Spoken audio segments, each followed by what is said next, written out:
계속되는 명절 연휴 속에서 어떻게 명절 잘 보내셨지요? 네. 행복하고 평화로운 명절이 되시리라고 믿습니다. 오늘 말씀의 제목은 새롭게 되는 날이라고 하는 제목인데요. 계속해서 저희는 사도행전을 계속해서 함께 나누고 있습니다. 오늘 본문의 내용은 베드로가 나면서부터 걷지 못했던 한 장애인을 예수 그리스도의 이름으로 고친 이후에 그 기적을 보고 사람들이 몰려들자 그들에게 설교하는 두 번째 베드로의 설교 내용입니다. 본문처럼 기적은 이렇게 사람들을 모이게 하는가 봅니다. 그래서 베드로가 있는 그 솔로몬 행각으로 그 예루살렘에 있던 수많은 군중들이 베드로를 만나기 위해서 기적을 보기 위해서 모여들었을 때 베드로는 그 기회를 이용해서 예수님을 전하는 분명한 오늘 본문의 내용입니다. 여기서 우리가 알아야 될 것은 기적은 수단이지 목적이 아니다.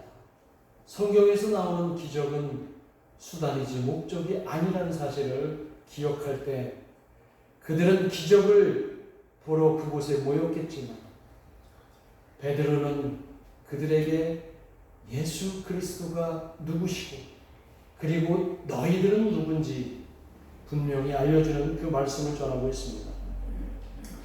오늘 13절에서 15절에 나오는 것처럼 베드로가 먼저 그들의 마음을 후벼팝니다. 그들이 행했던 죄에 대해서 알려주며 회개를 촉구하는 내용입니다. 그리고 그 13절에서 15절의 핵심 내용이 뭐냐면 너희가 그를 예수님을 빌라도에게 넘겨주었고 그 빌라도는 오히려 그 예수님을 살려주려 했는데 너희가 오히려 그를 죽게 했다. 이런 내용이 핵심 내용이라는 거예요. 이 내용은 베드로의 첫 설교와 마찬가지입니다. 예수님 죽음에 유대인들의 책임이 있다. 이런 얘기를 베드로가 지금 하는 겁니다. 빌라도와 로마 당국은 아무리 예수의 죄를 분석하고 예수의 죄를 찾아보려 했지만 찾을 수 없어서 풀어주려고 했는데 오히려 유대인들은 그 예수를 죽여야 한다고 그리고 마침내 그를 죽음에 이르게 했다는 것을 지금 베드로가 지적하고 있는 거예요. 이 얘기는 베드로나 초대교회 입장에서는 그들은 메시아를 죽인 그리스도를 죽인 하나님의 입장에서는 큰 죄인들인 거죠. 그래서 메시아를 죽인 자신들의 죄를 회개하고 돌이킬 때 하나님의 구원이 그들에게 허락될 것이라고 하는 그 내용도 베드로 설교에 덧붙이고 있는 거예요. 베드로의 이 설교 중에 가장 그들의 마음을 아프게 했던 게 뭐였을까? 너희가 예수를 죽였다. 너희가 예수를 죽였다. 사실은 이 말씀, 이 말 때문에 유대인들은 거의 2000년 동안 예수 그리스도를 죽인 그 원죄를 안고 이 유럽 기독교 국가가 거의 기독교 국가였던 유럽에서 그 유럽 가톨릭 사회에서 얼마나 처절한 시간, 고통의 시간을 보내는지 우리는 역사를 통해서 알게 됩니다. 특히 기독교가 로마 제국의 국교가 된 이후에는 이 유대인들은 얼마나 핍박과 박해를 받는지 모릅니다. 왜냐? 로마 제국이 기독교 국가니까 너희가 그리스도를 죽였다, 너희가 예수를 죽였다라는 이유로 그들을 강제로 기독교로 개종을 시킵니다. 만약에 강제로 개종시키고 세례를 막 강제로 시키는데 그들이 거부하면 그 자리에서 다 죽여버렸어요. 유대인들을 그렇게 무참히 살해를 했습니다. 특별히 AD 4세기경에는 황금의 입으로 그렇게 알려진 교부 요한 크리소스톰이라고 하는 사람이 있었어요. 얼마나 말을 잘하고 얼마나 설교를 잘하면 황금의 입이라고 하는 그 별명이 붙었어요. 근데 그가 유대인을 향해서 이렇게 얘기합니다. 너희들은 그리스도를 죽인 자들이다. 이렇게 규정을 합니다. 그리고 너희들의 회당은 마귀의 소굴이다. 그리고 이유 없이 근거 없이 유대인들을 살해하라고 종용을 합니다. 당시 가톨릭이 워낙 힘이 셌으니까. 그리고 그들은 직업이나 거주지가 제한받았어요. 나라도 잃어버렸지.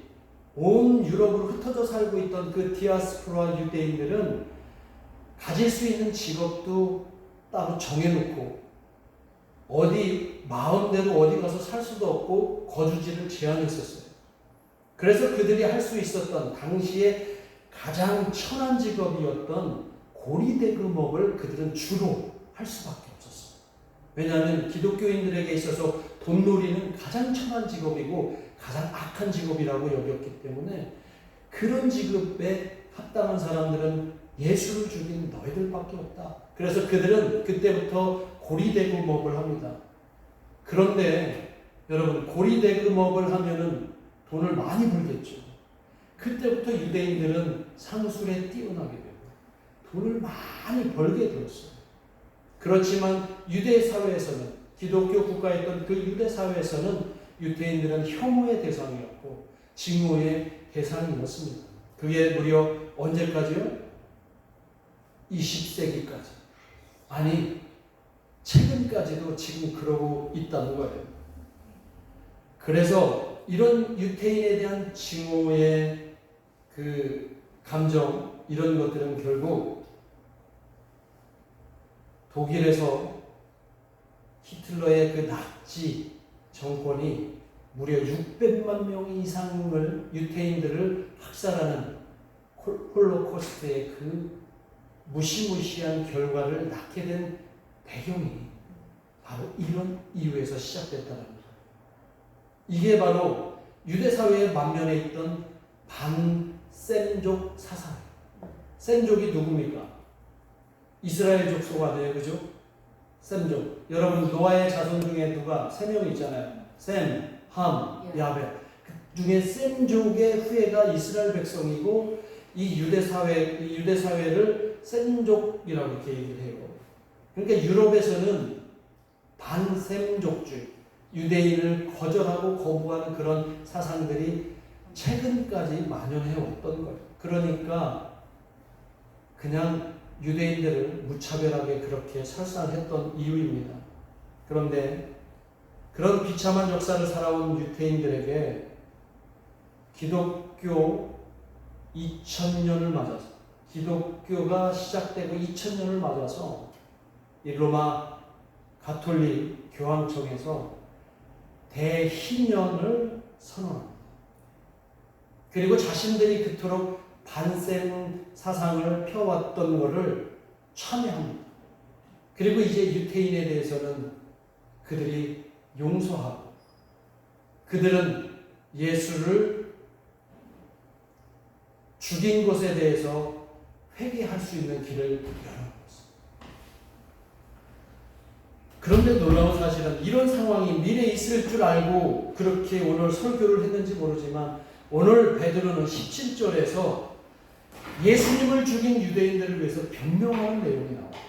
한번 17절을 한번 보시면 뭐라고 베드로가 설교를 하냐면, 형제들아 너희가 알지 못하여서 그리하였으며 너희 관리들도 그리한 줄 아노라, 이렇게 얘기해요. 자, 대부분의 유대인들은 사실 예수님의 죽음과 무관합니다. 그렇죠? 당시에 대부분의 유대인들은 무관하고 소수의 유대인 일부와 또 일부 지도자들이 예수님을 그렇게 죽인 것이라고 우리는 상식적으로 이해할 수가 있게 되죠. 아마 그래서 예수님도 십자가에서 당신이 돌아가셨을 때 그 밑에서 다 당신을 죽이는 사람들을 향해서 십자가에서 이렇게 말씀하시기도 했어요. 누가복음 23장 34절에 보면 예수님이 뭐라고 말씀하시냐면, 아버지 저들을 사하여 주옵소서, 자기들이 하는 것을 알지 못함이니이다. 그들은 예수님이 그리스도인지 몰라서, 정말 저 예수가 그리스도인지 메시아인지 몰라서 그랬을 수 있어요. 그렇다면 그들의 죄는 없었던 걸로 사라지는 걸까요? 나는 그게 죄인지 몰라서 정말 그렇게 했다라고만 얘기하면 죄가 없어지는 걸까요? 우리가 일부러 고의로 악한 범죄를 저지르는 경우도 있지만 그게 죄인지 모르고 짓는 죄도 많이 있어요. 그렇죠? 우리가 알고 짓는 죄와 모르고 짓는 죄가 있다고 많이 하지 않습니까? 어떤 죄가 훨씬 많을까요? 모르고 짓는 죄가 훨씬 더 많지 않을까요? 여러분 혹시 악의 평범성이라는 얘기 혹시 들어보셨어요? 악의 평범성이라는 얘기. 이 얘기가 어디서 나왔냐면 이 나치 정권 하에서 그 유태인 학살에 앞장섰던 아돌프 아이히만이라고 하는 사람이 있어요. 저 사람이 얼마나 끔찍한 일을 벌였냐면 그 홀로코스트의 모든 것을 기획을 했어요. 그리고 가스실에서 죽이고 그리고 그들을 강제로 유태인들을 이주시키고 그들의 삶의 근거지를 완전 초토화시키고 하는 모든 것들을 기획한 장본인이 이 아돌프 아이히만이라고 하는 사람인데 이 사람이 이제 독일이 패망하잖아요. 그리고 이 이스라엘의 그 첩보 당국에 의해서 이 아이히만이 체포가 됩니다. 어디 망명 갔다가 체포가 돼서 예루살렘 법정에 서요. 이 사람. 그때 이 사람이 법정에서 보였던 태도와 말과 이런 것들을 옆에서 관찰한 철학자가 한 명 있었어요. 그 사람이 한나 아렌트라고 하는 사람이에요. 그 사람은 원래 유태인이었는데 독일계 미국 철학자예요. 근데 그 사람이 이 아이히만을 옆에서 지켜보고 그 끔찍한 짓을 저질렀던 그는 틀림없이 괴물일 거다. 괴물 중에서도 괴물일 거다라고 생각을 하고서 딱 봤는데 표정을 보십시오. 표정에서 그는 굉장히 온화함이 느껴져요. 젠틀하고 굉장히 다른 사람들에게와 똑같은 평범하기 그지없는 것을 발견합니다. 그리고 그에 대해서 주변을 살펴봤더니 저 아이히만은 가족들한테 얼마나 다정하게 하고 얼마나 친절하게 하는지. 그래서 친절한 아빠, 남편 그리고 직장 동료들에게는 한없이 좋은 사람으로 기억된다. 자신은 그저 이 사람이 증언하는데 나는 그저 우리 상관이 나에게 시켜서 그냥 저 수많은 유태인을 학살하는데 그냥 기획만 했을 뿐이에요. 라고 말하는 그 말 속에서 이게 악의 평범성이구나. 모두가 평범한 모습을 갖고 있지만 어쩌면 그 평범함을 통해서 다른 사람에게 끔찍한 악을 저지를 수 있구나 라고 하는 것을 이 악의 평범성을 통해서 우리에게 알려줍니다. 자, 그러면 이 아돌프 아이히만은 친절하고 평범하기 때문에 죄가 없을까요? 설령 내가 악한 의도를 품지 않았더라도 어쩌면 내가 행하는 그 평범한 것들 때문에 누군가에게 심각한 악이 될 수 있다는 것을 이 사례를 통해서 우리에게 알려준다는 거예요. 그래서 우리는 조심해야 합니다. 내 생각으로 나의 합리성이나 그 평범함을 가지고 무죄의 근거로 나는 죄가 없다라고 그렇게 내세울 수 없다는 것을 우리는 깨달아야 돼요. 그걸 막으려면, 그렇게 하지 않으려면 우리는 어떤 태도를 취해야 될까? 이번 명절 때 집사람하고 이제 둘이 같이 보냈는데 우리는 전을 따로 안 했고 전을 사러 어느 그 마트를 갔어요. 전을 파는 마트에 가요. 그 전을 사는 게 중요한 게 아니라 그 마트를 가는 중에 크게 성당이 이렇게 있더라고요. 그 성당에 현수막이 크게 내걸린 것이 저 눈안에 딱 들어온 거예요. 왜 굳이 오늘 말씀과 관련해서 그 현수막이 내 눈에 들어왔을까? 그 현수막의 문구가 뭐였을까요? 모든 것이 다 내 탓이요. 그게 딱 적혀요. 모든 것이 다 내 탓이요. 그 성당이 왜 추석을 맞이해서 그 현수막을 크게 붙여놨을까 모르겠어요. 모든 것이 내 탓이라고 하는 그 의식을 가질 때 이 평범성의 악에서 우리는 벗어날 수 있다는 것.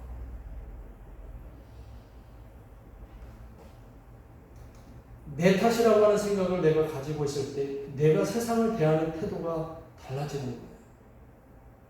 아, 혹시 이렇게 하면 이것이 나의 문제가 아닐까라고 생각을 하면 내 행동 하나하나가 굉장히 조심스러워질 수가 있다는 거예요. 모든 것이 다 내 탓이라고 하는 그 마음이 바로 나의 의식과 세계관을 바꿀 때 그런 생각을 가질 수가 있다는 거예요. 그래서 오늘 19절에 보면 베드로가 그런 의식을 가질 수 있도록 먼저 너희들의 삶의 태도를 바꾸라고 하는데 그것이 바로 19절의 말씀입니다. 한번 같이 읽어볼까요? 시작. 그러므로 너희가 회개하고 돌이켜 너희 죄 없이 함을 받으라. 이와 같이 하면 새롭게 되는 날이 주 앞으로부터 이를 것이요. 여기서 회개하라고 얘기해요. 제가 수차 얘기하죠. 회개가 뭐라고요? 회개? 돌이킨다고는 내 의식에 내 발상을 바꾸는 것, 내 의식을 전환하는 것이 회개입니다. 평범함 속에서 악을 바라볼 수 있는 그 통찰의 자세로 회개를 통해 우리가 바뀔 수 있다는 것. 내 생각에 갇혀있지 않고 온 우주의 근원이신 하나님의 눈으로 세상을 바라볼 수 있는 것이 바로 회개의 시작이다. 그렇게 되면 모든 것이 다 누구 탓이 될 수 있어요? 네 탓이 될 수 있고, 모든 게 다 네 탓이요, 네 탓이요가 아니라 모든 것이 다 누구 탓이라고요? 내 탓이요. 가슴에 한번 손을 이렇게 대고 다 내 탓이요, 내 탓이요. 뭐 가톨릭만 하는 게 아니라 우리 기독교의 정신이 내 탓입니다.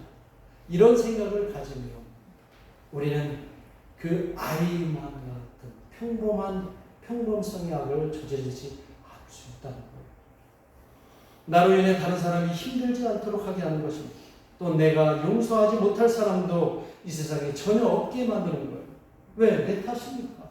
저가 마음이 아프고 저가 나를 미워하는 것은 누구 탓이에요? 저 탓이에요? 내 탓이에요? 내 탓이니까 그가 나를 미워하는 거예요. 그가 나와 싸우는 거예요. 회개할 때 나는 모든 것을 주님의 마음으로 대할 수 있게 만들어준다는 것을 기억해야 합니다. 이스라엘 사람들은, 유대인들은 자신들이 원하는 메시아만을 기다렸을 뿐 하나님 뜻 안에서 하나님이 원하는 그 메시아를 기다리지 않았던 겁니다.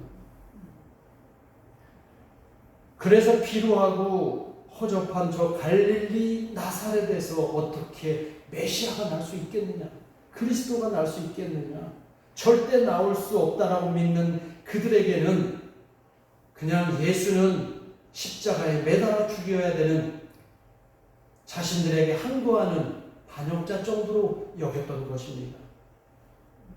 그래서 그들에게 진정한 회개를 베드로가 요구하는 거예요. 그게 예수님의 탓이 아니고 그게 바로 너희들 탓이다. 그 탓, 내 탓이라고 얘기할 수 있기 위해서는 그들이 회개를 해야 된다. 그래서 그들 때문에 사실은 오늘 우리에게는 놀라운 축복의 은혜도 있는 거예요. 그 회개의 대상이 이스라엘에서 모든 열방으로 확대된 긍정적인 측면도 있어요. 만약에 그들이 예수님을 그리스도로 믿고 십자가에 못 박지 않았으면 하나님이 우리에게 허락하실 그 아름다운, 그 놀라운 은혜가 우리에게서 없었을 수도 있잖아요. 그래서 유대인들로 인해서 우리도 회개의 대상이 되고 이제 하나님의 은혜 안에 머물 수 있게 되는 것입니다. 바로 그 사실을 사도행전이 보여주는 거예요. 그래서 땅끝까지 복음이 전할 때 회개에 합당한 열매와 함께 나아갈 때 가능하다는 겁니다. 세례 요한이 그렇게 먼저 얘기했죠. 누가복음 3장 8절에서 이렇게 얘기를 합니다. 그러므로 같이 한번 해봅니다. 시작. 그러므로 회개에 합당한 열매를 맺고 속으로 아브라함이 우리 조상이라 말하지 말라. 내가 너희에게 이르노니 하나님이 능히 이 돌들로도 아브라함의 자손이 되게 하시느니라. 아브라함은 하나님의 자손. 그 아브라함의 자손이 이스라엘에게만 국한되지 않고 회개에 합당한 열매를 맺는 사람들에게는 이제 모두가 아브라함의 자손이요 하나님의 자녀가 된다는 것을 이미 세례 요한이 얘기를 해준 거예요. 이제 저와 여러분은 회개하면 모두 하나님의 자녀가 되는 줄 믿습니다.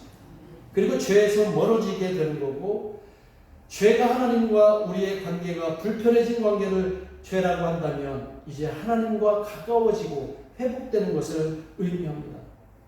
그리고 그렇게 될 때 우리는 하나님 나라를 만나게 됩니다. 오늘 베드로는 그 날이 어떤 날이냐? 바로 새롭게 되는 날이라고 얘기해요. 새롭게 되는 날. 자, 오늘 말씀 19절에 보면 베드로가 말합니다. 회개한 사람만이 무슨 날을 맞을 수 있다고 얘기를 해요? 새롭게 되는 날을 맞을 수 있다라고 분명히 얘기를 합니다. 자, 여기에서 새롭게 되는 날, 이 날은 이 원어인 헬라어의 다른 뜻도 찾아보니까 원기를 회복하다 이런 뜻이 있어요. 그 다음에 휴식, 그런 새롭게 된 날이 상쾌한, 유쾌한 이런 뜻도 있는 거예요. 자, 회개를 통해서 우리의 의식과 삶의 태도가 바뀌어진 사람은 이제 새로운 날을 맞이하게 되는데, 그 날이 오늘 우리의 모든 것을 회복시켜줍니다. 장애도 회복시켜주고, 우리의 인격도 회복시켜주고, 우리의 삶도 회복시켜주고, 그리고 그 회복을 통해서 휴식을 취하게 할 뿐만 아니라 날마다 신바람 나는 유쾌한 날을 살아가게 하는 것이 바로 회개하는 자들의 삶이라는 것입니다. 이것이 바로 복 있는 삶이에요. 이게 바로 저와 여러분의 받을 복입니다. 오늘 베드로가 이 복에 대해서 25절과 26절에서 이렇게 말씀합니다. 같이 한번 읽어봅니다. 앞에 보시고 시작. 아브라함에게 이르시기를 땅의 모든 족속이 너희 씨로 말미암아 복을 받으리라 하셨으니, 하나님이 그 종을 세워 복 주시려고 너희에게 먼저 보내사 너희로 하여금 돌이켜 각각 그 악함을 버리게 하셨느니라. 아멘. 새롭게 되는 날 우리에게 임할 그 복은 바로 주님 뜻대로 살기로 한, 그래서 회개한 저와 여러분들에게 내려오는 복인 줄 기억하시기를 주님의 이름으로 축원합니다. 그 복은 장애를 건강한 몸으로 회복시켜주는 복이고, 그 복은 우리의 삶이 온전히 회복되게 하는 복인 것을 꼭 기억하시고, 우리 모두 새롭게 될 날들을 매일같이 소망하면서 이번 한 주간도 주어진 삶을 최선을 다해 살아가시기를 주님의 이름으로 축복합니다. 기도하겠습니다. 제가 함께 우리 합심해서 기도합니다. 오늘 저와 여러분들은 하나님이 우리에게 허락하시는 그 새롭게 된 날들을 매일 맞이하고 있는지, 아니면 여전히 악의 평범성과 같은 삶을 통해서 내 세계관 안에 갇혀서 그냥 내 마음대로 살아가고 있지 않은지, 이 시간 무엇이 새롭게 나를 새롭게 해주는 것인지 깊이 깨닫기에 위해서 먼저 회개하는 마음으로 살아갈 것을 다짐하는 기도하겠습니다. 하나님 아버지, 오늘 우리에게 귀하고 복된